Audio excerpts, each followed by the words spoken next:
रिया अपनी नानी के पुराने कोठी में एक रात गुजारने आई थी। बरसों बाद लौटी थी। घर पुराना, दीवारें हल्का सा नम और लकड़ी की हर चीज में चूं चूं की आवाज, जैसे कोई फुसफुसा रहा हो। नानी अब नहीं थी। घर बेचने से पहले रिया अपनी कुछ पुरानी चीजें लेने आई थी। ऊपर के कमरे में एक बड़ा सा पुराना आईना पड़ा था। उसका शीशा धुंधला और किनारों की नक्काशी पर धूल जमी हुई। रिया ने जब पहली बार उस आईने में खुद को देखा तो अजीब सी सिहरन हुई। उसने खुद को समझाया, बस वहम है। शाम ढलते ढलते हवा तेज हो चली। खिड़की के बाहर नीम की डालियां बार बार कांच से टकरा रही थी।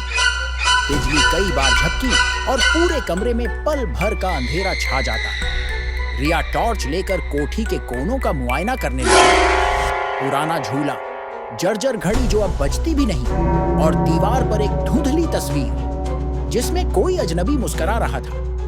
रात के लगभग 12 बजे जब वो उस आईने के पास से गुजरी, उसे ऐसा लगा जैसे उसका प्रतिबिंब थोड़ा देर से हिला।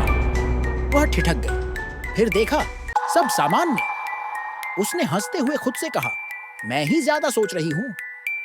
लेकिन तभी आईने में दिखते प्रतिबिंब ने मुस्कुराया। रिया के होंठ तो बिल्कुल स्थिर थे। उसकी सांस अटक गई। आईने वाला चेहरा अब उसके हाथ से बाहर की खिड़की की ओर इशारा कर रहा था। रिया ने खिड़की की ओर देखा, बस घना अंधेरा और नीम का पेड़। मुड़ी तो देखा, उसका प्रतिबिंब गायब था। उसके पीछे बस गहरा साया और सन्नाटा। अचानक उसके कान के बिल्कुल पीछे से किसी की धीमी धीमी सांसों की आवाज आई।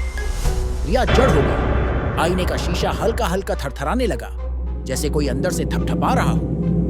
रिया ने टॉर्च का उजाला उस पर मारा और डर से जम गई। अब वहां उसका प्रतिबिंब नहीं, बल्कि उसकी नानी थी, जिनकी आंखें पूरी तरह काली और गहरी थीं, जैसे उनमें कोई गहराई नहीं, बस अंधेरा ही अंधेरा।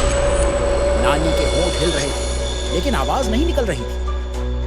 फिर शीशे के अंदर से ठक ठक ठक की आवाज आने लगी, जैसे कोई बाहर निकलने की कोशिश कर रहा हो। रिया भागी, सीढ़ियां उतरकर मुख्य दरवाजे तक पहुंची। उसने कुंडी खींची। दरवाजा जैसे पत्थर बन चुका था। उसकी उंगलियां ठंडी पड़ गई। तभी पीछे से फिर वही सांसें और किसी का मुंह उसके कान के पास। बेटा, अब तू अंदर आ जा। सुबह जब प्रॉपर्टी एजेंट लोग कोठी देखने आए, सब कुछ सामान्य था। बस एक चीज अजीब लगी। वह पुराना आईना अब एकदम नया लग रहा था और उसमें एक लड़की का चेहरा मुस्कुरा रहा था। कमरे में उस वक्त कोई लड़की थी ही नहीं।